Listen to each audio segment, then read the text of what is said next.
Bonjour à tous. On se retrouve aujourd'hui pour une nouvelle vidéo dans laquelle je vais vous parler du livre et de la série La Chronique des Bridgerton, la série ayant rejoint le catalogue Netflix récemment.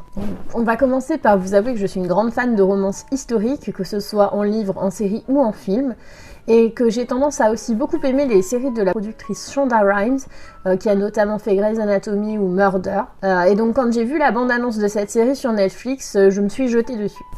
Du coup, c'est quoi cette série, me direz-vous? Eh bien, c'est une série sur une histoire d'amour, des histoires d'amour plutôt même, qui ont lieu dans les années 1800 au sein de la noblesse anglaise. On y suit les débuts de Daphné, qui est la fille la plus âgée d'une famille de 8 enfants.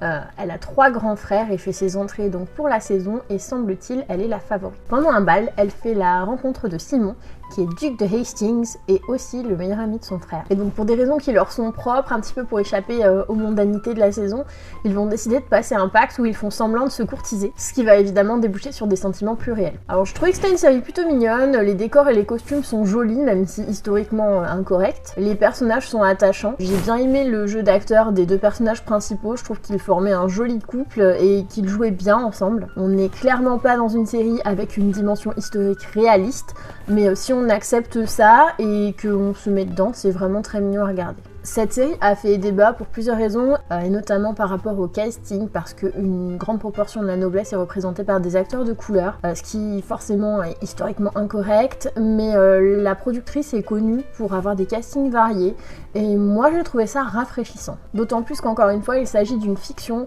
et la série n'a aucune prétention quant à la véracité des faits. Concernant le livre, pour l'instant, je n'ai plongé que dans le tome 1, mais je pense que je lirai tout quand j'aurai un peu plus de temps. La saga de livres, c'est une saga de romance historique écrite par Julia Quinn, dont les 9 tomes et 2 nouvelles sont parus entre 2000 et 2013 en version originale, et sont publiés depuis 2010 en France et disponibles aux éditions J'ai lu. Un petit mot sur l'auteur, Julia Quinn est une autrice américaine de 50 ans qui est internationalement reconnue pour ses romances historiques. Si La Chronique des Bridgerton est sa plus longue saga, elle n'est bien évidemment pas la seule, et ces histoires se déroulent en toutes pendant la Régence anglaise, j'ai l'impression qu'elles sont pour certaines enchevêtrées. Le premier tome des livres est centré sur Daphné et le duc, comme la série donc. Le développement des personnages secondaires y est assez différent, et ça m'a donné l'impression que la série avait pris pas mal de raccourcis, ce qui m'a donné forcément envie de découvrir comment c'était développé dans le livre. Et donc je ne vais avoir d'autre choix que de poursuivre ma lecture. Les dialogues, et notamment ceux entre Daphné et Simon, sont un plaisir à lire. L'héroïne fait preuve d'esprit et d'humour. J'ai beaucoup apprécié son personnage. La mère de Daphné est aussi un peu plus développée dans le livre. Elle a un caractère bien trempé et ça m'a donné envie d'en découvrir davantage. Au moins on peut dire que les femmes dans cette saga ne sont pas des potiches.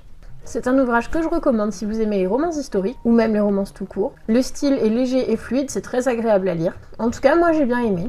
Que vous soyez livre ou série, j'espère vous avoir donné envie de découvrir cet univers.